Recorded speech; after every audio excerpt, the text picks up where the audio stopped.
Federació Catalana està impulsant que les fèmines tinguin una màniga per elles, només perquè corrin elles soles i no tinguin cap noi, i així és la manera de motivar-les a que cada vegada hi hagi més. És aquesta la manera que tenim de cridar-les.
Doncs em sembla una molt bona iniciativa. De fet, vull aprofitar per donar les gràcies a la Federació Catalana i ja que ens han posat això entre les mans, crec que ara està a la nostra banda, la de les fèmines, la de respondre, i la millor manera de fer-ho és amb la màxima participació possible.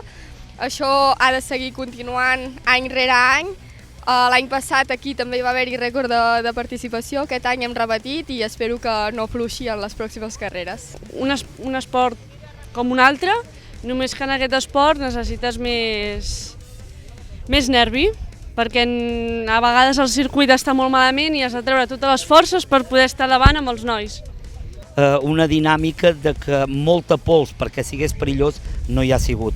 L'organització ha treballat molt a fons perquè tothom, per dir-ho d'una manera, quedés satisfet d'aquesta 15è motocross AMVT organitzat per Motoclub Can Tauler aquí a l'àrea de motor.